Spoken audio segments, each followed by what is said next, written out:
السلام علیکم ورحمۃ اللہ وبرکاتہ نحمده ونصلی علی رسوله الکریم اما بعد فاعوذ باللہ من الشیطان الرجیم بسم اللہ الرحمن الرحیم رب اشرح لی صدری ویسر لی امری واحلل عقدۃ من لسانی یفقهوا قولی۔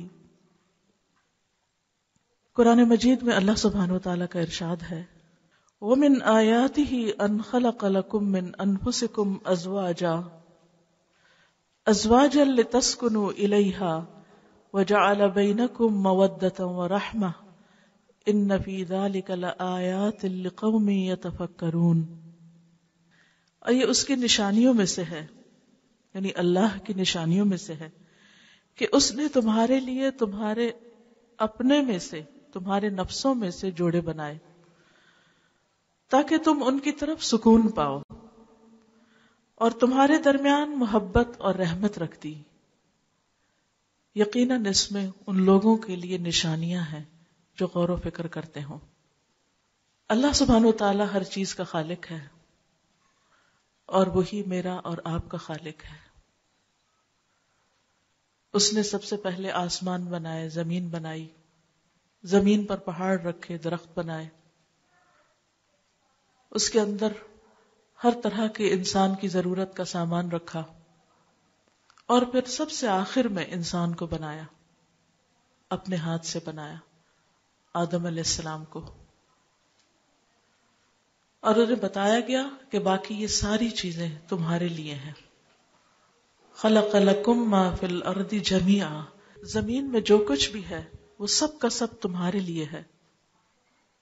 لیکن کیا زمین میں جو کچھ ہے وہ انسان کے لیے کافی ہے؟ اگر اس کی اپنی ذات کے اندر سکون نہ ہو، خوشی نہ ہو، اطمینان نہ ہو، اس کے لیے کوئی اچھا کمپینین نہ ہو، دنیا کی باقی چیزیں بے معنی لگنے لگتی ہیں اگر انسان اپنی ذات میں تنہا ہے۔ ایک ہونا صرف اور صرف اللہ رب العزت ہی کو زیب دیتا ہے، باقی تمام انسان کمزور ہیں، اور وہ اپنے سروائیول کے لیے، سکون کے لیے، خوشی کے لیے ایک دوسرے کے محتاج ہیں۔ انسان انسان کی ضرورت ہے، اور پھر خاص طور پر مرد کے لیے بیوی اور بیوی کے لیے شوہر، یہ انسان کی ایک ضرورت ہے۔ اللہ سبحانہ وتعالی سے بڑھ کر ہماری ضرورتوں کو کون جانتا ہے، کون پہچانتا ہے؟ اس لیے اس نے جب آدم علیہ السلام کو پیدا کیا تو ان کی تکمیل کے لیے انہی میں سے حوا علیہ السلام کو تخلیق کیا۔ تو کہا جاتا ہے کہ حوا علیہ السلام آدم علیہ السلام کی پسلی سے پیدا ہوئی تھی، نہ سر سے نہ پاؤں سے، کیونکہ اگر سر سے پیدا ہوتی تو بھی صحیح جوڑا نہ ہوتا، اور اگر پاؤں سے ہوتی تو بھی ان سے درجے میں کم ہوتی۔ تو پسلی کا مطلب کیا ہے کہ ان کے لیے کمپینین، ان کی ساتھی۔ اور جو کچھ ہمیں قرآن و سنت سے ملتا ہے وہ یہ کہ ان دونوں کے درمیان بہت محبت تھی، اور ہر چیز میں دونوں باہم شریک رہے۔ اور اس کی گواہی قرآن مجید بھی دیتا ہے کہ جس وقت شیطان بہکانے کے لیے آیا جنت میں تو دونوں کو ہی بہکایا۔ عربی زبان میں واحد اور جمع کے علاوہ دو کا صیغہ بھی ہے، تو مجھے بہت حیرت ہوتی ہے کہ عام طور پر دوسری زبانوں میں یا سنگولر ہوتا ہے یا پلورل ہوتا ہے، واحد ہوتا ہے یا جمع ہوتا ہے، تو جمع سے پہلے دو کا لفظ جو ہے وہ عربی زبان کا ایک خاص شعار ہے۔ اور جب قرآن مجید شروع میں پڑھتے ہیں اور آدم اور حوا دونوں کا ذکر اکٹھے آتا ہے ایز اے کمپینین، اور پھر شیطان ان کے پاس جیسے آتا ہے اور جیسے ان کو بہکاتا ہے، اور جس طرح وہ دونوں پھر جنت سے نکالے جاتے ہیں، ہر چیز میں باہم شریک ہیں، تو اس سے پتہ چلتا ہے کہ ایک مثالی جوڑا کیسا ہوتا ہے۔ اور پہلا جوڑا جو اللہ سبحانہ وتعالی نے خود بنایا وہ ایک مثالی جوڑا تھا، دونوں کی بہت سی اولاد بھی ہوئی، اور پھر وہیں سے دنیا آباد ہوئی۔ اور اس کے بعد دنیا میں بہت سے انسان اللہ تعالیٰ نے پھیلا دیے۔ اس کے بارے میں بھی سورۃ النساء کے شروع میں آتا ہے یا ایھا الناس اتقوا ربکم الذی خلقکم من نفس واحدۃ وخلق منها زوجها وبث منهما رجالا كثيرا ونساء فاتقوا اللہ الذی تساءلون به والارحام ان اللہ کان علیکم رقیبا. اے لوگو اپنے رب سے ڈرو جس نے تمہیں ایک جان سے پیدا کیا اور اسی سے اس کا جوڑا بنایا. یعنی انسان کا جوڑا، انسان کی یعنی ایک مرد کے لیے بیوی خود انسان ہی کی ذات سے ہے، کسی اور مخلوق سے نہیں. کیونکہ اگر بیوی کسی اور مخلوق سے ہوتی تو پھر ان کے درمیان انس نہیں ہو سکتا تھا، محبت نہیں ہو سکتی تھی.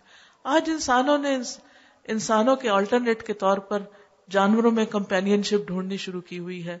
کسی کتے اور بلی سے دل لگا کے وہ سمجھتے ہیں کہ یہ زیادہ وفادار ہیں، لیکن حقیقت یہ ہے کہ ایک انسان کے لیے جس طرح انس اور سکون اور خوشی کا سبب ہو سکتا ہے اپنی اچھی شخصیت کے اعتبار سے، وہ کوئی دوسری مخلوق نہیں ہو سکتی. نہ کوئی جن، نہ کوئی فرشتہ. یعنی انسان کا کمپینین جن نہیں ہو سکتا، انسان کے کمپینین فرشتہ نہیں ہو سکتا، کیونکہ ان کی ضروریات فرق ہیں، ان کی نیچر فرق ہے، ان کے اندر طلب فرق ہے. اس لیے اللہ سبحانہ وتعالی نے پرفیکٹلی انسان کی ضرورت کے عین مطابق مرد اور عورت دو شکل میں انسان کو پیدا کیا.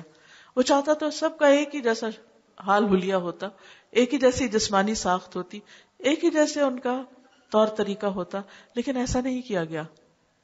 مرد عورت کے لیے اور عورت مرد کے لیے اپنی نیچر کے اعتبار سے، ذات کے اعتبار سے، بایولوجیکل ڈفرینسز کے ہوتے ہوئے بھی دونوں ایک دوسرے کے لیے سکون اور خوشی اور محبت اور راحت کا ذریعہ ہے. یہ الگ بات ہے کہ ہم اپنی کوتاہیوں، اپنی غلطیوں کی وجہ سے اس بہت پیارے رشتے کو اپنے لیے عذاب بنا لیتے ہیں، اپنے لیے مصیبت بنا لیتے ہیں. تو آج میں چند ایک باتیں ایسی کروں گی کہ جن کو سامنے رکھتے ہوئے اللہ سبحانہ وتعالیٰ کے اس کریشن پلان کو سمجھتے ہوئے ہم اپنی زندگیوں کو بہت خوبصورت بنا سکتے ہیں. سب سے پہلی بات یہ ہے کہ مرد اور عورت دونوں ایک دوسرے کے لیے خوشی، سکون اور راحت کا رشتہ ہے، اور یہ راحت نکاح میں رکھ دی گئی ہے، حرام تعلقات میں نہیں. حرام تعلقات گلٹ کا سبب ہوتے ہیں، احساس جرم پیدا کرتے ہیں، اور ان کے نتائج بہت خطرناک ہوتے ہیں. بہت سی جسمانی بیماریوں سے لے کر نسل انسانی پر اس کے جو اثرات مرتب ہوتے ہیں اخلاق اور کردار کے اعتبار سے، وہ سب بہت بھیانک ہے. اور جو لوگ اس کا ایکسپیرینس کر رہے ہیں اور وہ جس عذاب سے گزرتے ہیں وہ انسانوں سے اب کوئی ڈھکی چھپی بات نہیں. تو ہمارے دین میں نکاح ایک عبادت ہے. حدیث میں آتا ہے کہ دو محبت کرنے والوں کے لیے نکاح سے بہتر کوئی چیز نہیں پائی گئی جو ان کو ایک دوسرے کے لیے ایک دوسرے سے جائز اور حلال طریقے سے ایک دوسرے کے قریب لے آئے. اسی لیے ہم دیکھتے ہیں کہ نکاح کو عبادت قرار دیا گیا، اور اس پر نکاح اور خاص طور پر شوہر بیوی کے تعلق کو، کہ شوہر اگر اپنی بیوی کے ساتھ جسمانی تعلق قائم کرتا ہے تو وہ بھی اس صدقہ ہے اس کا، اور اس کے لیے اجر و ثواب کا باعث ہے. تو لوگوں نے بہت حیرت سے پوچھا کہ یہ کام بھی ثواب ہے، یعنی کہ یہ ریلیشن شپ اجر و ثواب کا ہے جو ہم سمجھتے کہ کمپلیٹلی دنیاوی کام ہے، یا صرف انسان ایک پلیزر کے لیے بعض اوقات ایسے ریلیشن شپ میں ہوتا ہے. تو کیا یہ خوشی حاصل کرنا اور ایک دوسرے کے لیے سیٹسفیکشن کا سامان بننا یہ بھی عبادت ہے؟ جی ہاں. آپ صلی اللہ علیہ وسلم نے اس کی وضاحت کرتے ہوئے فرمایا کہ اگر یہی چیز حرام راستے سے حاصل کی جائے تو کیا گناہ نہ ہوگا؟ تو جب کوئی حلال راستے سے یہ خوشی حاصل کرتا ہے تو یہ سراسر اس کے لیے ثواب بن جاتا ہے، عبادت بن جاتا ہے. اسی لیے نکاح کو باقاعدہ صرف ایک کانٹریکٹ نہیں، باقاعدہ ایک طریقہ اور ایک پورے اس کے ساتھ شروط اور ارکان اور ساری چیزیں رکھی گئی، جس میں صرف یہ وقتی اور صرف زبانی کلامی رشتہ نہ ہو، صرف زبانی کلامی وعد وعید نہ ہو، بلکہ لوگوں کے سامنے لوگوں کو گواہ بنا کر اور اللہ کو گواہ بنا کر ایک دوسرے کے حقوق ادا کرنے کا عہد و پیمان کیا جائے. اور اس کو باقاعدہ ایک کانٹریکٹ میں باندھا گیا تاکہ کوئی فریق دوسرے کے اوپر زیادتی نہ کرے، ایک دوسرے کے حقوق کی خلاف ورزی نہ کرے. کیونکہ انسانی زندگی کے اندر اپس اینڈ ڈاؤنز آتے ہیں، کبھی خوشی ہوتی ہے، کبھی مزاج اچھا ہوتا ہے، کبھی انسان بگڑنے لگتا ہے تو ایک دوسرے پر زیادتی بھی کر جاتا ہے، کیونکہ ہمیشہ حالات ایک جیسے نہیں رہتے. چاند بڑھتا بھی ہے اور پھر گھٹتا بھی ہے. زندگی میں روشنی بھی ہوتی ہے، اندھیرا بھی ہوتا ہے، خوشیاں بھی ہوتی ہیں، غم بھی ہوتے ہیں. اس لیے ایسا نہ ہو کہ جب خوشی ہو جب تو ایک دوسرے کا حق ادا کیا جائے، اور اگر کسی بات پہ ناراضگی ہو گئی یا طبیعت مچل گئی ہے یا کچھ خفگی ہو گئی ہے تو ایسی صورت میں انسان ایک دوسرے پر ظلم و زیادتی کرنے پر اتر آئے. تو اس لیے اس بندھن کو صرف زبانی کلام ہی نہیں، باقاعدہ ایک کانٹریکٹ کی شکل دی گئی تاکہ کسی بھی اگلے فیصلے سے پہلے سوچ سمجھ کر فیصلہ کیا جائے. اور پھر مزید بندھن بچوں کی صورت میں مضبوط ہو جاتا ہے جو ایک خاندان کی بنیاد بن جاتا ہے. اور اس طرح یہ رشتہ صرف 2 دن کا یا 4 دن کا نہیں، صرف کسی دوستی یا وقتی محبت کے اظہار کا نہیں. وہ محبت تو اپنی جگہ ہے ہی، رحمت بھی ہے، سکون بھی ہے، لیکن اس کے ساتھ ساتھ اس کے کچھ لیگل آسپیکٹس بھی ہیں تاکہ یہ ایک لانگ ٹرم اور ایک نسلوں پر اثر انداز ہونے والا تعلق بن جائے. اسی لیے ہم دیکھتے ہیں کہ نکاح کے موقع پر ولی بھی ہے، گواہ بھی ہیں، حق کے مہر بھی ہے، اور پھر اس کا اعلان بھی ہے، کیونکہ جس نکاح میں اعلان نہ ہو وہ بھی نکاح قرار نہیں پاتا.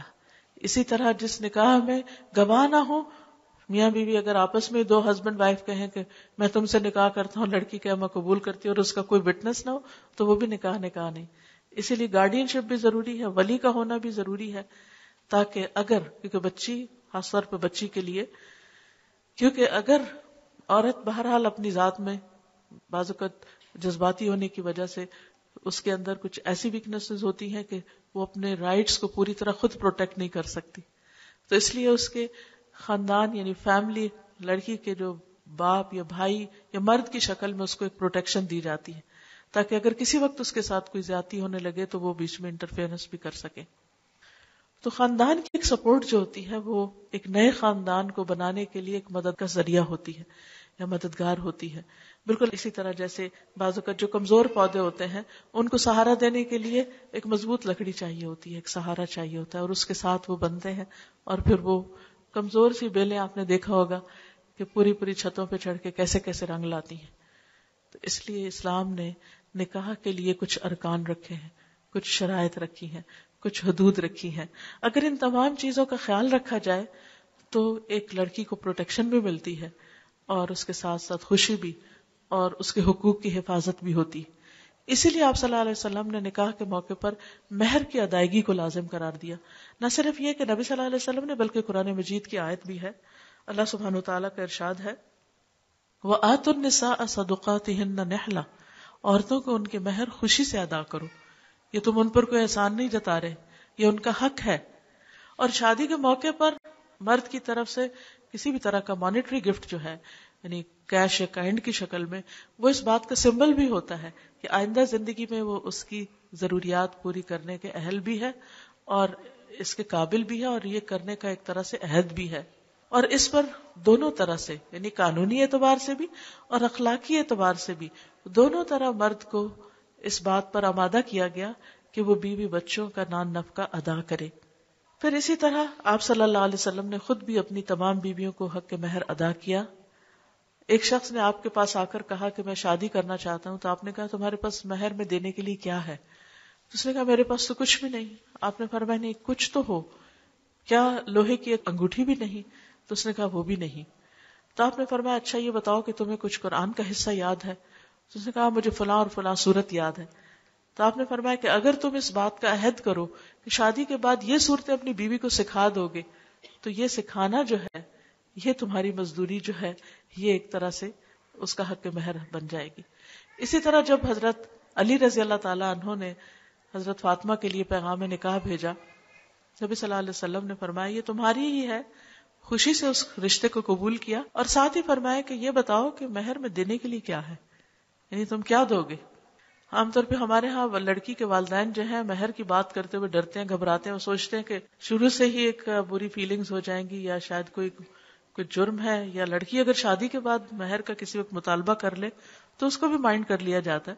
لیکن آپ صلی اللہ علیہ وسلم نے خود اپنی مثال سے یہ بات واضح کی کہ اچھا تم کیا دو گے. انہوں نے کہا میرے پاس کچھ نہیں ہے. آپ نے فرمایا وہ تمہاری حتمی زرہ کا کیا ہوا, وہ زرہ کہاں ہے تمہاری؟ تو آپ نے اس زرہ کو بکوا کر اس سے حضرت فاطمہ کے لیے مہر دلوایا تھا. اس سے اندازہ ہوتا ہے کہ شادی صرف زبانی باتوں سے خوش کرنے کا نام نہیں ہے, بلکہ لڑکی کی ذمہ داری اٹھانے اور بیوی کو ایک فائنینشیل سپورٹ اور پروٹیکشن دینا بھی اس کا حصہ ہے.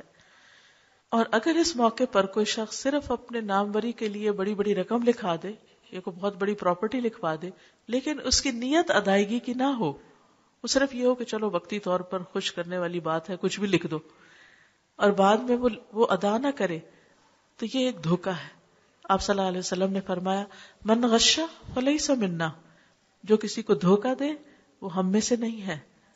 کہ جو زبانی کلامی تو خوش کرے لیکن حقیقت میں اس کا ارادہ نہ ہو اور عملی طور پر وہ کچھ بھی نہ کرے. آپ نے دیکھا ہوگا کہ اکثر شادیوں کے بعد لوگ جب پریشان ہوتے ہیں تو کیا کہتے ہیں, ہمارے ساتھ دھوکہ ہو گیا, ہمارے ساتھ اچھا نہیں ہوا, ہمیں بتایا کچھ گیا تھا اور حقیقت کچھ اور تھی, سامنے کچھ اور دکھایا گیا اور اندر کچھ اور تھا. حتیٰ کہ بعض اوقات زیور اور کپڑے کے معاملے میں بھی بہت سے دھوکے کیے جاتے ہیں. کسی کا لے دے کے پہنا دیا جاتا ہے, پھر واپس لے لیا جاتا ہے, پھر دھوکے سے اس کو بعض اوقات ہٹائی لیا جاتا ہے, بکوا دیا جاتا ہے. تو یہ ساری چیزیں وہی کر سکتا ہے جس کے اندر خدا کا خوف نہ ہو. حالانکہ خطبہ نکاح میں جو 3 آیات پڑھی جاتی ہیں ان میں 4 دفعہ اللہ سے ڈرنے کی بات کی گئی, کیونکہ کوئی بھی شخص جب تک اللہ سے نہ ڈرتا ہو کسی کا حق دے نہیں سکتا. کیونکہ انسان کو انسان سے اختلاف بھی ہو سکتے ہیں, انسان کو انسان کے ساتھ ایسی کیفیات بھی ہو سکتی ہے کہ وہ ایک دوسرے سے کسی بھی بات پہ ناراض ہو, لیکن جو اس نے وعدہ کر رکھا ہے کچھ بھی دینے کا, اس کو پورا کرنا اس کے ذمہ لازم ہے. اسی طرح یہ ہے کہ نکاح کے بعد ولیمہ کرنا جو ہے یہ مرد کی ذمہ لازم ہے. نبی صلی اللہ علیہ وسلم نے حضرت عبد الرحمن بن عوف کو مدینہ میں جانے کے بعد دیکھا کہ ان کے کپڑوں پر زرد رنگ ہے, زعفران کا. تو آپ مسکرائے اور پوچھا کیا تم نے نکاح کر لیا؟ تو نے کہا جی ہاں میں نے نکاح کیا. آپ نے فرمایا کہ تم نے اپنی بیوی کو کیا دیا ہے, یعنی مہر کیا دیا؟ تو نے کہا کہ میں نے 1 گٹلی برابر سونا دیا ہے. تو آپ نے کہا اچھا اب تم ولیمہ کرو, اولم ولو بشاتن, خواہ ایک بکری ذبح کرو. اور یہاں تک کہ اس ولیمے کی دعوت کو قبول کرنا بھی لازم قرار دیا گیا. آپ نے فرمایا کہ جس کو دعوت دی جائے وہ اسے قبول کرے, خواہ وہ کھانا کھائے یا نہ کھائے. بعض اوقات ایسا ہوتا ہے نا کہ وقت نہیں ہوتا یا تھوڑے ٹائم کے لیے جا سکتے ہیں, یا آپ وہاں پہنچتے ہیں تو جو کچھ پکا ہوا ہوتا ہے وہ آپ کے کھانے کا نہیں ہوتا, آپ بیمار ہیں یا کسی بھی وجہ سے. تو حدیث میں خاص طور پر فرمایا کہ چاہے تم کھاؤ یا نہ کھاؤ لیکن دعوت میں ضرور جاؤ. یہ کس لیے؟ کیونکہ اس سے باہم محبت پیدا ہوتی ہے, اور یہ شادی میں جو اصل دعوت ہے وہ ولیمہ ہی کی دعوت ہے. پھر چند چیزیں اور ہیں, وہ یہ کہ نکاح سے پہلے لڑکے کے لیے لازم قرار دیا گیا کہ وہ لڑکی کو دیکھے. کیوں؟ تاکہ وہ پہلے سے ہی اس بات کا فیصلہ کر سکے کہ اس لڑکی میں کچھ اٹریکشن ہے یا نہیں. عورت کے اندر کی جو اٹریکشن ہے وہ کسی مرد کے لیے نکاح کا ذریعہ بن سکتی ہے, وہ اس کو اٹریکٹ کرتی ہے, لیکن پھر پرسنالٹی ہوتی ہے, شخصیت ہوتی ہے جس کی وجہ سے وہ ایک دوسرے کے ساتھ باقی رہتے ہیں یا تعلق باقی رہتا ہے.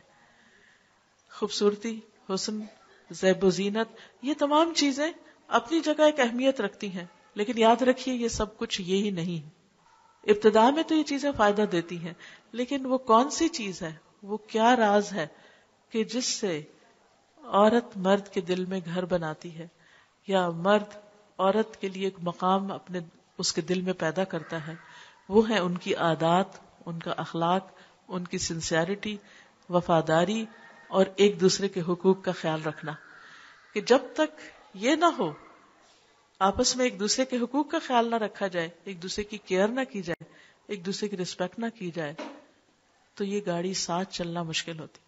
عام طور پہ کہا جاتا ہے نا کہ مرد اور عورت گاڑی کے 2 پہیے ہیں. ویسے 2 پہیوں سے تو کوئی گاڑی نہیں چلتی, موٹر سائیکل ہی چلتا ہے, لیکن 2 طرفہ اگر کہا جائے تو اس میں بھی آپ دیکھیے کہ پھر وہ بیلنس ہونا بہت ضروری ہے. اگر ایک پہیہ بہت چھوٹا ہے یا کمزور ہے تو دوسرا بڑا ہے اور بھاری ہے, پھر گاڑی چل نہیں سکتی, اس کو تبدیل کرنا پڑتا ہے. تو زندگی کی گاڑی بھی نہیں چلتی جب تک کہ دونوں کے درمیان کمپیٹیبلٹی نہ ہو, دونوں کی ایک دوسرے کے ساتھ انڈرسٹینڈنگ نہ ہو, اور دونوں ایک دوسرے کے حقوق کا خیال نہ رکھنے والے ہوں. اور ان حقوق کے خیال میں جو اہم ترین چیز ہے وہ اللہ کا ڈر ہے. کیونکہ بہت دفعہ انسان کے اوپر ایسی کیفیات آتی ہیں کہ اس کو دوسرے فریق سے کتنی بھی محبت ہو لیکن کبھی کبھی غصہ بھی آ جاتا ہے اور کبھی کبھی ناراضگی بھی ہو جاتی اور بیڈ فیلنگ بھی ہو ہی جاتی ہے. تو اس کو پھر دوبارہ کس طرح درست کیا جائے، اس کے لیے ضروری ہے دونوں ایک دوسرے کا حق کبھی نہ چاہتے ہوئے بھی اپنے لیے نہیں اللہ کے لیے ادا کرنے والے ہوں. کیونکہ انسان بعض اوقات صرف دوسرے کی خوشی کے لیے کچھ کر رہا ہوتا ہے. مثلا بیوی سارا دن اپنے آپ کو سجاتی ہے، بناتی، گھر کو صاف ستھرا رکھتی ہے، کھانا بناتی، گھر کی ہر ضرورت کا خیال رکھتی، تاکہ شوہر خوش ہو جائے. کہ بعض اوقات ایسا ہوتا ہے کہ وہ اپنی کسی پریشانی میں اور اپنی کسی فکر میں ہوتا ہے، اس کو کچھ بھی نظر نہیں آ رہا ہوتا. ایسے میں انسان پھر فرسٹریٹ ہوتا ہے کہ میری تو یہاں کوئی قدر کرنے والا نہیں، اور میرے تھکنے کو اور میری تکلیف کو اور میری پریشانی اور میری بے چینی کو دور کرنے والا کوئی نہیں. یہ رشتہ کیسے چلے گا اور یہ نبھا کیسے ہوگا؟ اس صورت میں بھی انسان اپنے آپ کو کیسے تھام کے رکھے؟ صرف ایک ہستی کے لیے سب کچھ ہو سکتا ہے اور وہ ہے اللہ رب العزت. جو انسان یہ کہتا ہے کہ میرے اس تھکنے کا ریوارڈ اگر مجھے وقتی طور پر آج نہیں ملا تو کہیں اور سے مجھے ملنے والا ہے اور ضرور ملنے والا ہے. یہ چیز انسان کو صبر کرنے پہ مجبور کر دیتی. اور پھر ایک وقت آتا ہے کہ انسان دوسرے کا دل بھی جیت لیتا ہے اور ایک دوسرے کے ساتھ انڈرسٹینڈنگ بھی پیدا ہو جاتی. دیکھیں کہ ہر ریلیشن شپ کے اندر ایک ٹیدنگ پیریڈ بھی ہوتا ہے. شادی کے شروع میں ہنی مون کے دن تو اچھے گزرتے ہیں، لیکن آہستہ آہستہ پھر جب ایک دوسرے کی شخصیت کی بہت سی باتیں کھلنے لگتی ہیں تو ٹیدنگ پیریڈ شروع ہو جاتا ہے. جیسے ہم دیکھیں ایک بچہ پیدا ہوتا ہے، جب تک اس کے دانت نہیں نکلتے تو وہ بھی بڑا سکون سے سوتا رہتا ہے اور ہر ایک اٹھا کے اس کو پیار کرتا ہے اور ہر ایک کا چہیتا بھی ہے. لیکن آپ نے دیکھا ہوگا کہ جو ہی تھوڑا سا بڑا ہوتا ہے اور تھوڑی سی بھی فزیکل چینجز اس میں آنے لگتی ہیں اور اس کے سونے کا ٹائم جب گزر جاتا ہے تو ایسی صورت میں اس کو پھر ایک تکلیف دہ دور بھی گزرتا ہے. جب سلیپ لیس نائٹس ہوتی ہیں، جب وہ ماں کی توجہ چاہتا ہے، جب وہ بہت ساری بے چینی اور پریشانی سے گزرتا ہے، تو عام طور پہ ریلیشن شپس میں یہ پیریڈ آتا ہے اور یہ بہت صبر اور حوصلے کا پیریڈ ہوتا ہے. اگر انسان اس کو خوشی سے گزار جائے تو آئندہ پھر خوشی آ جاتی ہے. یعنی جیسے سورج روز چڑھتا ہے اور روز غروب ہوتا ہے، اسی طرح موسم 6 مہینے کے بعد تبدیل ہو جاتے ہیں یا 4 مہینے کے. تو یہ ساری تبدیلیاں وقت کے ساتھ ساتھ ہوتی ہیں، لیکن پھر الٹیمیٹلی دوبارہ، یعنی جو سورج غروب ہوتا ہے وہ ہمیشہ غروب نہیں ہوتا، پھر دوبارہ نکل آتا ہے. لیکن پھر جو نکلا ہوا روشنی جب درمیان میں بالکل برائٹ ہو جاتا ہے پھر دوبارہ غروب کی طرف چلا جاتا ہے. ریلیشن شپ بھی بالکل اسی طرح ہوتے ہیں، کیونکہ اللہ سبحانہ وتعالیٰ نے فرمایا کہ اس میں بہت سی نشانیاں ہیں غور و فکر کرنے والوں کے لیے. لیکن ریلیشن شپ کے اندر کچھ چیزیں ایسی ہیں جن کا خیال رکھنا بہت ضروری ہے، اور ان چیزوں کو ضرور ذہن میں رکھنا چاہیے جو تعلقات کی خرابی کا باعث بنتے ہیں. ٹھیک ہے، کچھ چیزیں تو وقتی طور پہ انسان کی طبیعت مزاج کا حصہ ہوتی ہیں، کچھ بچپن کی دو مختلف گھرانوں سے اٹھان ہوتی ہے، اور پھر مرد اور عورت کا جو بایولوجیکل ڈفرنس ہے وہ بھی بیچ میں بہت اہم رول ادا کرتا ہے. لیکن ان سب چیزوں کے ساتھ ساتھ کچھ فیکٹرز کو سامنے رکھنا چاہیے. اس میں جو چیز عموماً خرابی کا باعث بنتی ہے وہ بدگمانی ہے. جب کسی پہ شک ہونے لگتا ہے تو وہ شک انسان کو ختم کر دیتا ہے، انسان کا چین لوٹ لیتا ہے. ہسبینڈ وائف کے درمیان محبت کو قائم رکھنے والی چیز اعتماد ہے. جب تک ایک دوسرے پر اعتماد اچھا ہوتا ہے تو خواہ ایک دوسرے سے دور بھی ہوں تو کچھ مشکل نہیں ہوتی، دونوں اپنی اپنی جگہ سیٹسفائیڈ ہوتے. لیکن قریب رہ کے بھی اگر بد اعتمادی کی فضا آ جائے، شک آ جائے تو خوشیاں ختم ہو جاتی ہیں. اس لیے حد الوسع یہ کوشش کرنی چاہیے کہ ان کاموں سے بچا جائے جو ایک دوسرے کو پسند نہیں. جو چیزیں ہسبینڈ کو پسند نہیں، بیوی کو ان سے بچنا چاہیے، اور جو چیزیں بیوی کو بہت ناگوار گزرتی ہوں، ہسبینڈ کو ان چیزوں سے رکنا چاہیے. جب دونوں ایک دوسرے کی، یعنی کہ 100% تو نہیں ہو سکتا، لیکن ایک بڑا حصہ اگر دونوں ایک دوسرے کے مزاج کو سمجھ جائیں تو پھر جھگڑے فساد نہیں ہوتے یا بہت کم ہوتے ہیں، یا ہوں بھی تو پھر محبت میں بدل جاتے ہیں، اور وہ پہلے سے بھی زیادہ پھر ایک طرح سے نئے سرے سے انسان ایک دوسرے کے ساتھ اچھا نبھا کرتا ہے. اسی طرح بد اعتمادی اعتماد کے ساتھ ساتھ تنگ نظری سے بچنا چاہیے، نیرو مائنڈڈ نہیں ہونا چاہیے، اور ایک دوسرے کے ساتھ ایک دوسرے کی چھوٹی چھوٹی بات کو مائنڈ نہیں کر لینا چاہیے، کیونکہ بعض اوقات جب شادی ہوتی ہے تو دونوں میں سے کسی ایک کی یا دونوں طرف کی ایک پوزیسو ایٹیٹیوڈ جو ہوتا ہے کہ بس دوسرے شخص کا سب کچھ ہی میرا ہے، اور جب ہم دوسرے سے محبت کرتے ہیں یا محبت کا اظہار کرتے ہیں تو پھر ہم کیا چاہتے ہیں کہ یہ شخص بس اب کسی اور کی طرف توجہ نہ کرے. اگر شوہر ہے تو اگر وہ ماں سے بھی بات کرے گا تو بیوی کو کھلنے لگتا ہے کہ ماں کا سر ماتھا کیوں چوم رہا ہے. اگر بہن بھائیوں سے بھی بات کرتا ہے تو وہ بھی بعض اوقات برا لگنے لگتا ہے. یہ تنگ نظری نہیں ہونی چاہیے، دل کھلا ہونا چاہیے. جو محبت میں آپ کا حصہ ہے وہ آپ کا ہے، بیوی کی جگہ اور کوئی نہیں ہو سکتا. لیکن یہ بھی یاد رکھیے کہ جس ماں نے تکلیف اٹھا کے جنم دیا ہے اور سالوں سال دعائیں مانگ مانگ کے اس کو پالا ہے اور بڑا کیا ہے اور اس منزل تک پہنچایا ہے کہ جب وہ کامیابی کے ایک اعلیٰ منزل کو پہنچا تو اب آپ کے ساتھ اس کا ریلیشن شپ ہو رہا ہے، تو جس نے یہ ساری منزلیں طے کی ہیں اس کا حق اپنی جگہ ہے. اس حق کو کبھی فراموش نہیں کرنا چاہیے، بلکہ شوہر کی مدد کرنی چاہیے کہ وہ اپنی ماں کا خیال رکھ سکے اور اس کا ساتھ دینا چاہیے. اگر وہ کسی قسم کی کمی کوتاہی کر رہا ہے تو ایک اچھی بیوی کی خوبی یہ ہے کہ وہ اس کو توجہ دلائے کہ تمہاری ماں تمہارا انتظار کر رہی ہے، تمہاری ماں بھی محبت کی مستحق ہے، تمہاری ماں احترام کی مستحق ہے. یہ جب ساس کو بھی اس چیز کا احساس ہوتا ہے کہ ہماری بہو ہمارے بیٹے سے بھی زیادہ ہمارا خیال رکھتی ہے اور اس سے بھی زیادہ ہمارے لیے کیئرنگ ہے، تو بے پناہ محبت پیدا ہو جاتی ہے. اور اس میں اگر دل نہ بھی مان رہا ہو تب بھی انسان کو پازیٹو سائڈ سوچنی چاہیے کہ اس وقت عمر کے اس حصے میں ماں کی جو بھی حالت ہے، کیونکہ عموماً یہ ہوتا ہے کہ جب تک بیٹے جوان ہوتے ہیں مائیں مینوپاز کو پہنچ چکی ہوتی ہیں، ان کے چڑچڑے پن کا دور آ چکا ہوتا ہے یا پھر ان کی کئی بیماریاں شروع ہو جاتی ہیں. اب وہ پہلے سے بھی زیادہ ٹچی ہو جاتی ہیں، حساس ہو جاتی ہیں. وہی جو ساری زندگی خود بہت کچھ صبر کرتی نہیں ہے، اب بہو کے معاملے میں ان سے بھی صبر نہیں ہوتا، چھوٹی چھوٹی بات مائنڈ کرنے لگتی. تو ایسے میں جو بزرگ ہے وہ تو بزرگ ہے، اس کو تو اس کی بزرگی کی وجہ سے ایکسکیوز کیا جا سکتا ہے. لیکن ایک نئی لڑکی کے لیے ایک ٹیسٹ بھی ہوتا ہے اور ایک صبر کا امتحان بھی اور اس کی بہادری کا امتحان بھی، کہ ان ساری چیزوں کو کتنی بہادری اور کتنے بڑے دل کے ساتھ وہ فیس کر سکتی. تو چھوٹی چھوٹی چیزوں کو دل پہ نہیں لینا چاہیے. بہت سی چیزوں کو اگر اگنور کر دیا جائے تو آپ دیکھیں گے کہ بڑے سے بڑا شعلہ بھی جب بھڑکتا ہے نا، تو اگر آپ تھوڑی دیر ویٹ کریں تو آہستہ آہستہ شعلہ نیچے ہوتے ہوتے ہوتے پھر ایک وقت آتا ہے آگ بجھ جاتی، اور پھر باقی کیا رہتا، راکھ، جس کی کوئی حقیقت نہیں ہوتی.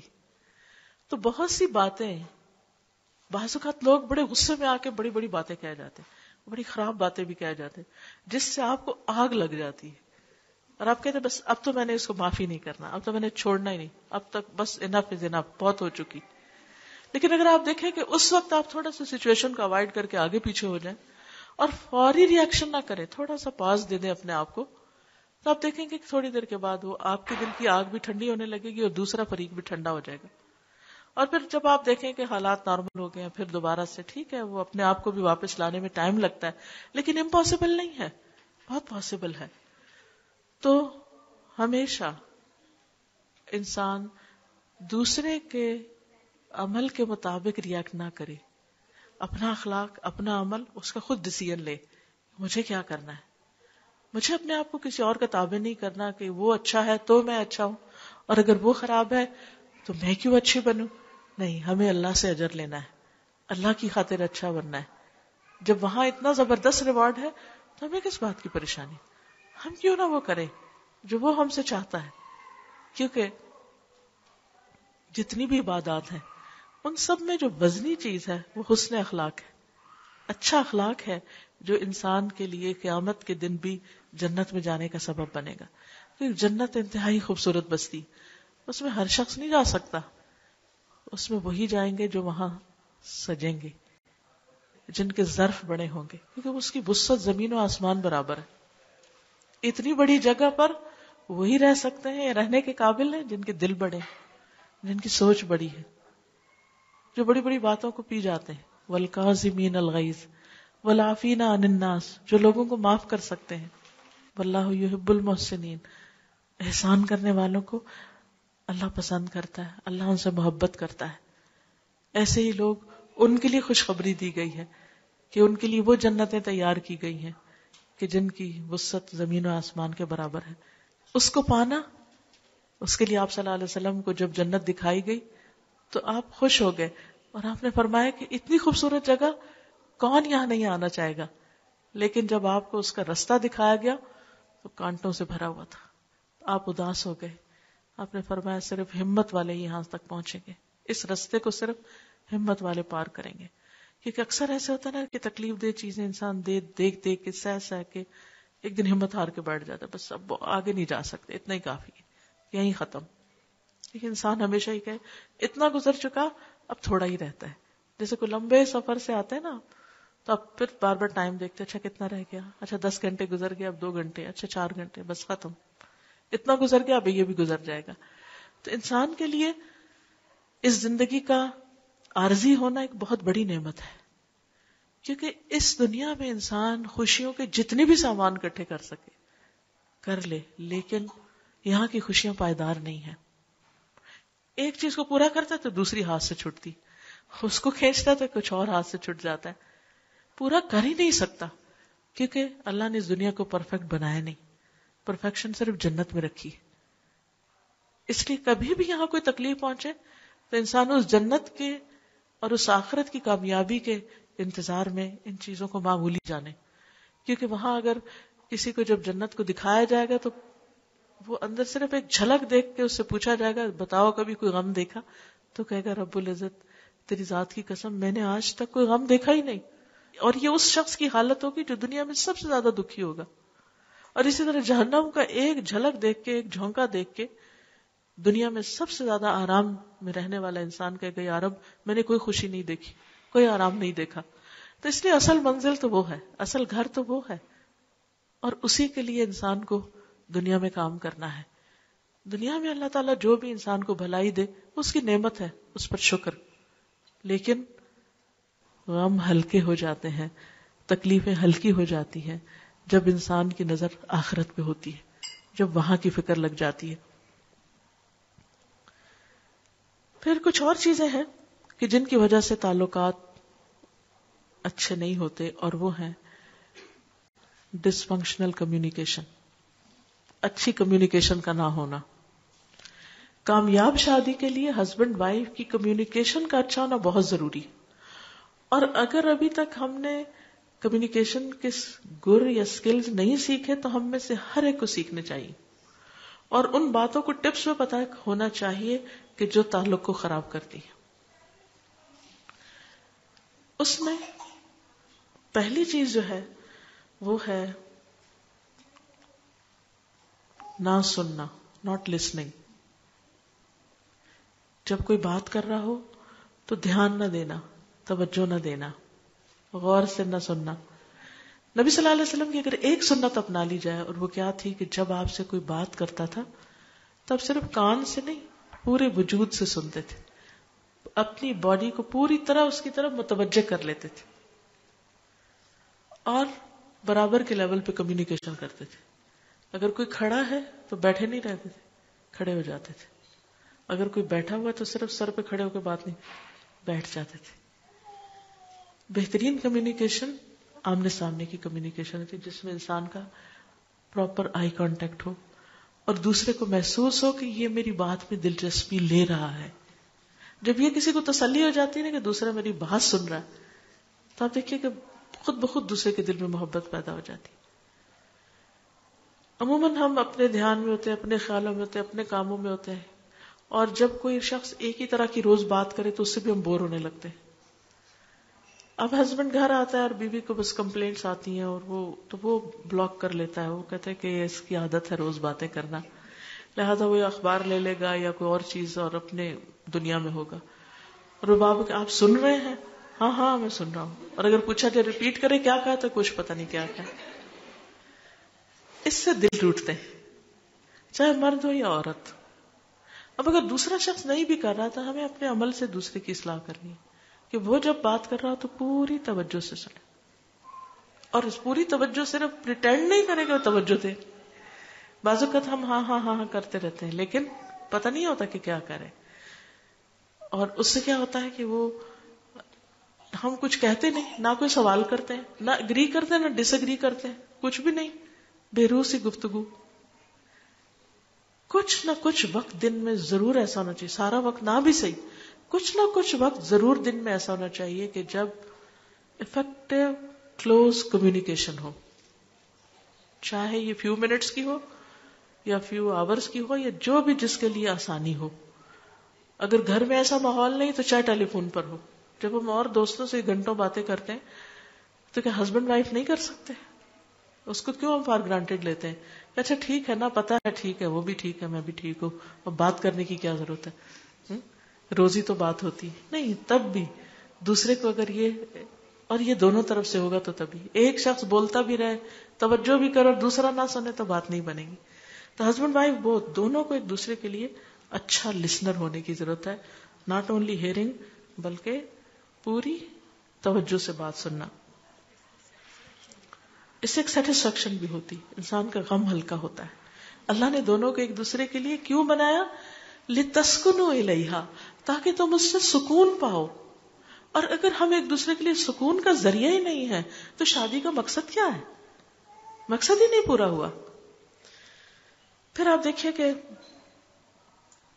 دوسری چیز جو ہے وہ موقع محل کے حساب سے بات کرنا, رانگ ٹائم نہ ہو.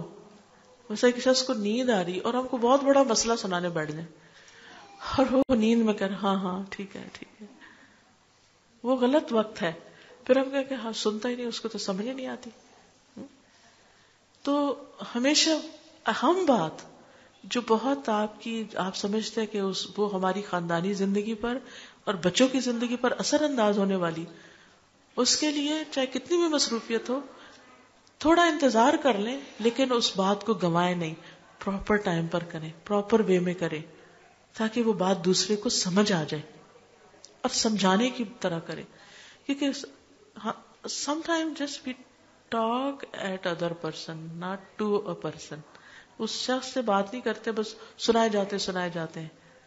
ہم سمجھتے ہم نے کہہ دیا اور اس نے سنا ہی نہیں ہوتا, کیونکہ کہنے کا ہمارا طریقہ درست نہیں یا ٹائم درست نہیں. اسی طرح جب کسی کو سخت بھوک لگی اور کسی کو کھانا چاہیے تو اس وقت آپ اس کو روک کے اور لمبی باتیں شروع کر دیں تو وہ بھی رائٹ ٹائم نہیں ہے.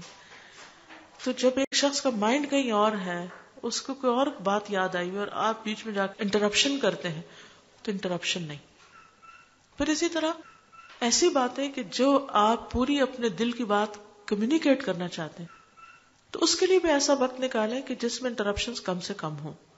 کیونکہ بعض اوقات بچے انٹرپٹ کرتے ہیں, آپ نے ایک بات ابھی شروع کی وہ بیچ میں انٹرپشن ہوگی, ابھی تھوڑی سی آگے بڑھی پھر انٹرپشن ہوگی, یا آپ خود ہی انٹرپٹ کرتے کیونکہ عورتوں کا مائنڈ ہر طرف گھوم رہا ہوتا ہے. اچھا وہ دروازے پہ کون آ گیا, اچھا وہ بچے نے کیا کرے, اب شوہر آپ سے بات کرے اور آپ دروازہ سوچ رہے ہیں اور آپ بچہ روتا ہوا آپ کو دکھ رہا ہے. یہ چیزیں جو ہے ہم کہتے ہیں لو ہماری ڈیوٹی نہیں, یا پھر یہ کیونکہ ہم ملٹی ٹاسکنگ کر رہے ہوتے ہیں اور ہم اس سے بڑے خوش ہوتے ہیں اور بڑے فخر بھی کر رہے ہوتے ہیں کہ دیکھیں ہم اتنے کام کرتے ہیں, یہ بھی کر رہے ہیں, وہ بھی کر رہے ہیں, وہ بھی کر رہے ہیں, لیکن آپ وہ نہیں کر رہے جو اس وقت آپ کو کرنا چاہیے. اور وہ کہ مکمل توجہ سے دوسرے کی کوئی اہم بات سن لیں, چاہے وہ آپ کی مرضی کے خلاف ہی ہے. یہ کچھ باتیں ایسی ہوتی ہیں جو ہسبینڈ روز ہی لے کے بیٹھ جاتے ہیں کہ اچھا سنو میری یہ بات. اب عورتیں اس سے گھبراتی ہیں کہ مثلا بزنس کی کوئی بات ہے یا کوئی اور جاب پہ کوئی بات ہے. اب عورتوں نے بعض اوقات اس بزنس کا انہیں کوئی انٹرسٹ نہیں ہوتا اور نہ ہی لیکن نہیں بھی تو آپ کو سمجھ آنے لگے گی. ہر نئی چیز کو سمجھنے میں ٹائم لگتا ہے لیکن سمجھنا ضروری بھی ہوتا ہے, کیونکہ اگر ساتھ چلنا ہے تو پھر انڈرسٹینڈنگ ہونا ضروری ہے. اگر آپ نے وہ سبجیکٹ نہیں پڑھ رکھا جو شوہر نے پڑھا ہے, یا شوہر کو بیوی نے وہ پڑھ رکھا ہے اور شوہر نے نہیں پڑھا, تو آپس میں کمیونیکیشن کے لیے کچھ نہ کچھ ایک دوسرے کی بات سمجھیں. اب مثلا ہماری ایک اسٹوڈنٹ نے کہا کہ اس کے مدر بھی سائنس پڑھی ہوئی ہے اور ہسبینڈ بھی ڈاکٹر ہے. اب وہ ساس اور ہسبینڈ جو ہے وہ جب باتیں کرنے لگتے تو سائنٹیفک ٹرمز بولتے ہیں. اب یہ مائنڈ کر جاتی ہے, کہتی ہے اچھا آپ باتیں کریں, ہم تو جا رہے ہیں, ہمیں آپ کی باتیں نہیں سمجھ آتی. تو میں نے سے کہا کہ چند ٹرمز آپ بھی سیکھ لیں, روز ہی بولی جائیں گی گھر میں, تاکہ آپ بھی انجوائے کریں. کیونکہ ایک شخص جو خاص پروفیشن سے تعلق رکھتا ہے وہ کرتے کرتے وہ ٹرمینالوجی اوائڈ کر ہی نہیں سکتا. وہ سارا دن دفتر میں جو زبان بول کر آ رہا ہے وہ گھر آئے گا تو کچھ نہ کچھ اس کا اثر ساتھ آئے گا. تو آپ کو سیکھ لینا چاہیے تاکہ وہ کمپیٹیبلٹی ہو. پھر اسی طرح بعض ہسبینڈس کو یہ ہوتا ہے کہ ہمارے ساتھ کوئی چیلنجنگ گفتگو کرے. ان کی سیٹسفیکشن نہیں ہوتی جب تک ان کو چیلنج نہ کرے یا ان کو کوئی ایسی بات نہ ہو کہ جس کو واقعی وہ آرگیومنٹ نہ کرے, کیونکہ ان کی خوشی آرگیومنٹ میں ہوتی. وہ آرگیو کرنا چاہتے ہیں. اب اگر بیوی سیدھی سادھی ہے, وہ ڈر کے بیٹھ جائے آگے سے اور کہے کہ پتہ نہیں کیا ہو جائے گا, تو بھی نہیں. تو دوسرے کا مزاج سمجھنے کی ضرورت ہے.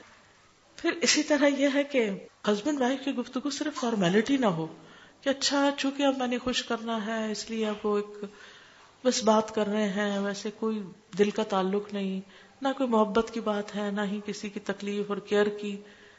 تو اس میں کوئی ہنسنے ہنسانے والی بات بھی کرنی چاہیے.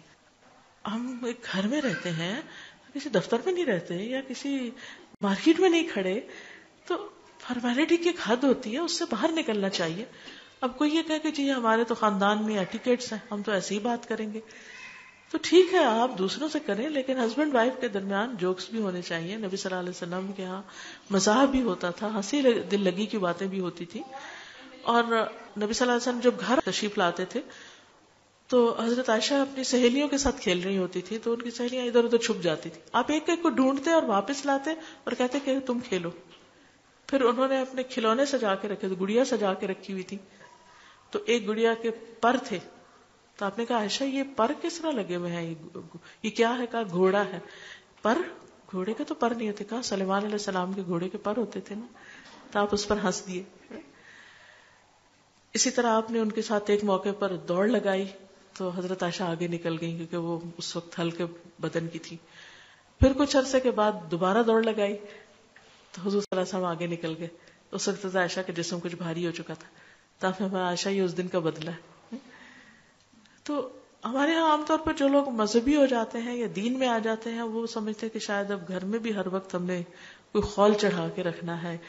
دین کسی خول چڑھانے کا نام نہیں, تو بڑی نیچرل چیز ہے.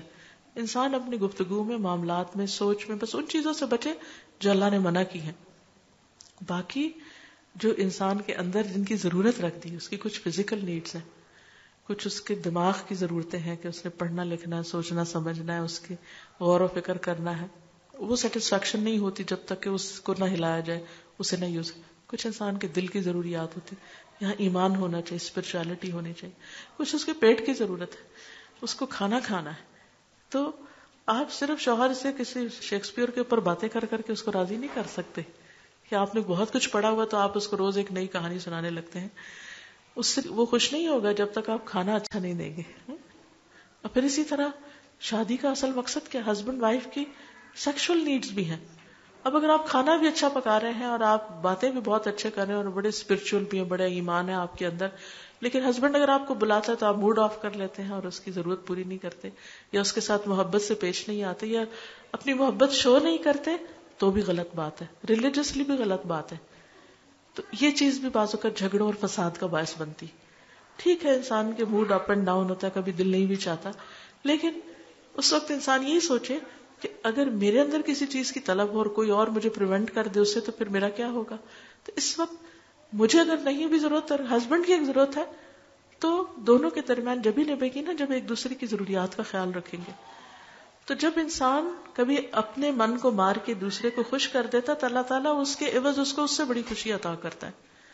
تو ان چیزوں کا خیال رکھنا ضروری ہے. پھر اسی طرح یہ ہے کہ بے تکلف ہو لیکن شاؤٹ نہیں کریں ایک دوسرے پر. احترام اپنی جگہ قائم رہے, کیونکہ چیخ چلا کے بات کرنا, دور سے شاؤٹ کرنا, اس سے بھی ایک دوسرے کے لیے بعض اوقات دل جو ہے وہ ایک دوسرے سے تنگ ہونے لگتے ہیں. پھر ایکیوزنگ بہیویئر نہ ہو کہ ہر چیز میں آپ تو ہم کو ٹائم ہی نہیں دیتے اور آپ تو بہت ہی مصروف رہتے ہیں اور آپ تو ایسا ہے اور ویسا ہے. جب آپ ایکیوزنگ ٹون میں ہر وقت بات کرتے ہیں تو دوسرا بیزار ہونے لگتا ہے. اچھا میں نے اتنی دفعہ فون کیا آپ نے اٹھایا ہی نہیں, اور میں نے یہ چیز لانے کو کہی اور آپ لائے نہیں, اور آپ کو تو کبھی یاد ہی نہیں رہتا, اور آپ کے لیے تو بچے کوئی اہمیت ہی نہیں رکھتے, اور آپ کے لیے تو گھر کچھ ہے ہی نہیں, وغیرہ وغیرہ. اس طرح کی جو ایکیوز کرنے والی باتیں ہیں, اعتراض کی اور ہر وقت کمپلینٹس, ٹھیک ہے ان کا بھی زندگی میں ایک پارٹ ہوتا ہے, ہونی چاہیے کبھی, میں نہیں کہتی کہ وہ نہیں ہونی چاہیے, لیکن بس تھوڑا حصہ. اگر آپ ایک گراف بنائیں نا تو اس میں اس کا ایک چھوٹا حصہ ہونا چاہیے, اور دوسرے کو انڈرسٹینڈ کرنے کا ایک بڑا حصہ ہونا چاہیے. کیونکہ اس سے جب صرف ایک دوسرے کو بلیم کرنے والا ایٹیٹیوڈ ہوتا ہے تو ایک دوسرے سے بیزاری پیدا ہو جاتی ہے. پھر اسی طرح یہ ہے کہ زبان درازی، گالی گلوچ، بدتمیزی، بد اخلاقی، یہ دلوں کو اس طرح پھاڑ دیتے ہیں کہ پھر جوڑنے مشکل ہو جاتے ہیں. اور پھر انسان ایک دفعہ یہ کر لیتا ہے لیکن اس کے بعد اتنا اس کا جیسے ہڈی ایک ٹوٹ جاتی ہے نا تو پھر اس کے درست ہونے میں بڑا ٹائم لگتا ہے. ایسے جب دلوں کو توڑ دیتے ہیں نا ہم تھوڑا سا غصہ ظاہر کر کے تو پھر ان کو درست ہونے میں ایک ٹائم لگتا ہے. اور پھر ہم بعض اوقات 1 منٹ میں توڑتے ہیں، اگلے منٹ میں کہتے ہیں سوری، اور اگلے منٹ میں چاہتے ہیں اب دوسرا شخص بالکل ٹھیک ہو جائے. نہیں، اس کو ٹائم دیں اب، حتیٰ کہ وہ اس کی مرہم پٹی ہو چکی. پھر اسی طرح یہ ہے کہ باہر سے اکسانے والے بھی بعض اوقات تعلقات کو خراب کر دیتے ہیں. ہسبینڈ وائف کے درمیان اچھے بھلے تعلقات ہوتے ہیں لیکن کوئی رشتہ دار، کوئی دوست، کوئی ادھر ادھر کے لوگ وہ آ کے ایسی ایسی باتیں کرتے ہیں کہ جس کی وجہ سے ایک محبت بھرا رشتہ جو ہے اس کے اندر رکھنے پڑنے لگتے ہیں.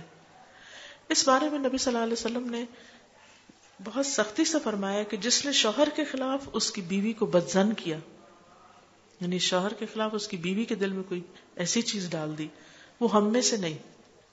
اس بات پر بھی آپ صلی اللہ علیہ وسلم نے خبردار کیا ہے کہ ابلیس ہر روز اپنا تخت پانی پر لگاتا ہے اور وہ پانی پر لگانے کے بعد شام کو سارے اس کے جو چیلے ہوتے ہیں اس کے پاس آتے ہیں اور اپنے اپنے کارنامے سناتے ہیں. تو وہ کہتے ہیں کہ تم نے کچھ نہیں کیا، کوئی بگ ڈیل نہیں. پھر ایک شیطان آتا ہے، وہ کہتا ہے کہ میں فلاں میاں بیوی کے پیچھے لگا رہا حتیٰ کہ ان کو لڑا دیا. تو ابلیس کو وہ کہتا ہے کہ میں اس کے پیچھے لگا رہا جب تک کہ ان میں لڑائی نہیں ہوگی، چھوڑا نہیں. تو اس اعتبار سے بھی اپنے آپ کو پروٹیکٹ کرے کہ شیطان آئے گا، کیونکہ وہ جیلس تھا نا. جیلسی کی وجہ سے بہت سے رشتے خراب ہوتے ہیں، چاہے وہ جیلسی قریبی رشتہ دار کی طرف سے ہو. اب یوسف علیہ السلام کے بھائی ان سے جیلس ہو گئے تھے، آدم علیہ السلام کے ساتھ ابلیس جیلس ہو گیا تھا. تو یہ جیلسی کا فیکٹر ہر جگہ موجود ہوتا ہے. جب اللہ تعالیٰ کسی بندے کو کوئی نعمت دیتا ہے تو ضرور کوئی نہ کوئی جیلس ہو جاتا ہے. اس وقت پھر انسان کو کیا کرنا چاہیے؟ بعض اوقات دلوں میں ہوتا ہے حسد، ہمیں تو نہیں پتا کہ کون ہم سے خوش ہے اور کون جیلس ہے. تو ہم دوسروں کے پیچھے نہ پڑیں اور ہم بدگمانی کر کے نہ کہیں فلاں کی نظر لگی اور فلاں جیلس اور فلاں نے مجھ پہ کچھ کر دیا اور فلاں ایسا اور ویسا. نہیں، ہمیں یہ کہا گیا کہ آپ اپنی پروٹیکشن کا انتظام کر لیں.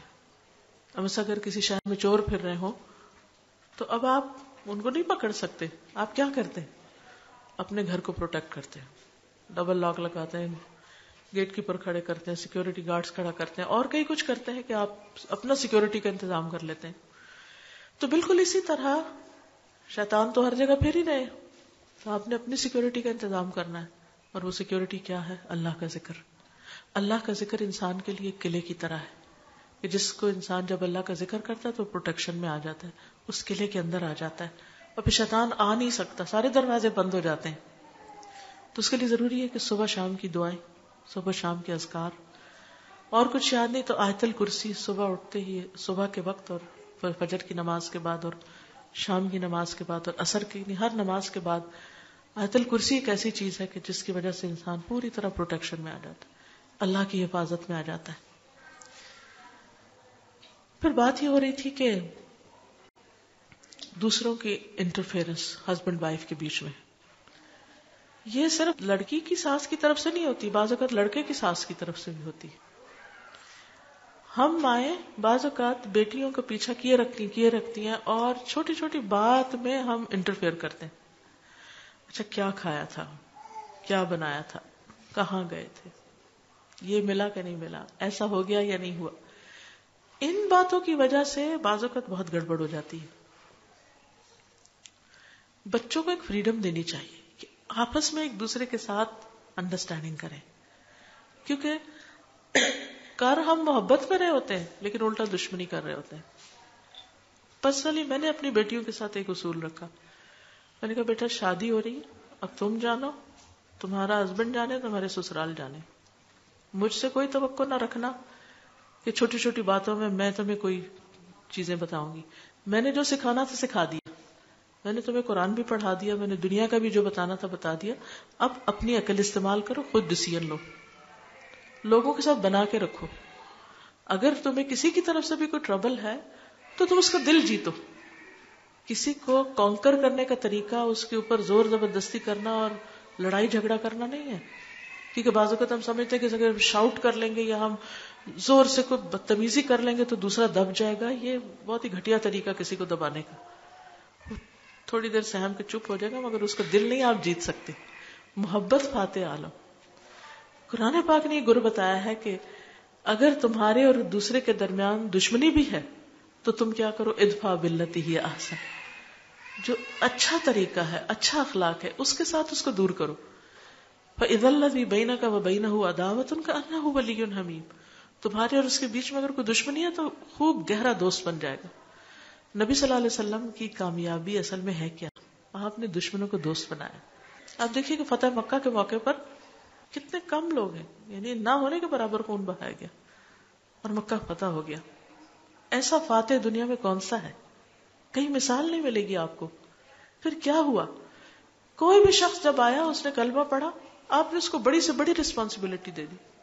خالد بن ولید ہوں, ولید بن مغیرہ کے بیٹے, یا پھر حارث, یا پھر ابو جہل کے بیٹے اکرمہ ہو, یا اور بھی آپ کے جتنے بڑے بڑے دشمن تھے, ان کی اولادیں جب آپ کے پاس آئیں, انہوں نے ایک دن بھی ان کو تانا نہیں دیا تھا کہ تمہارے باپ نے یہ کیا تھا میرے ساتھ. نیور.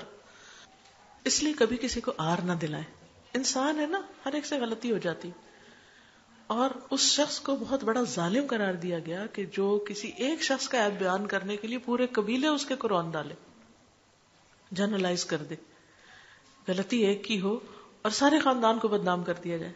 بعض اوقات ایسا ہوتا ہے نا کہ اگر بہو کے ساتھ کوئی کسی قسم کی کوئی مس انڈرسٹینڈنگ ہو گئی تو پھر صرف بہو تک نہیں ہم رہتے, بہو کے ماں باپ, بہن بھائی, پورا کنبہ قبیلہ خاندان سب بیچ میں شامل ہو جاتا, حالانکہ ان کا کوئی قصور نہیں ہوتا.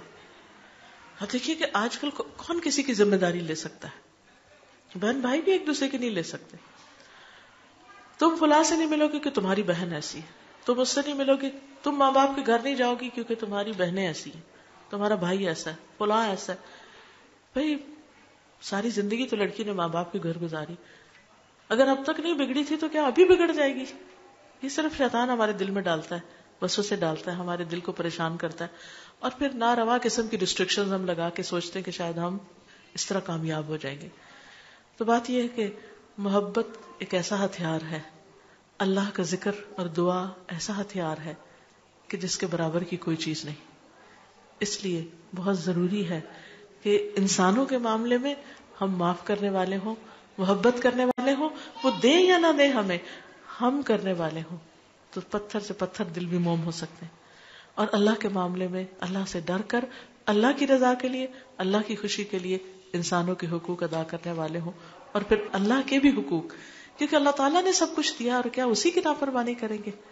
جس کا سب کچھ اور جس نے پیدا کیا اور جس کے پاس واپس جانا ہے, تو انسان کی عقل مندی یہ کہ سب سے زیادہ اس کو خوش کرنے کی کوشش کرے, کیونکہ ایک وقت آئے گا جب سارے ہمیں چھوڑ جائیں گے اور ہم اکیلے اپنے رب کے سامنے کھڑے ہوں گے. اس وقت کو سامنے لا کر اس کی رضا کے لیے, اس کی خوشی کے لیے انسان بڑے سے بڑا کام کر سکتا ہے. اور پھر حقیقت میں مطمئن وہی ہوتا ہے جو اللہ کے فیصلوں پہ راضی ہو جائے. انسان کوشش کرے, لیکن اس کے بعد یہ ہے کہ ہر ایک کا رزق اللہ نے لکھا ہے.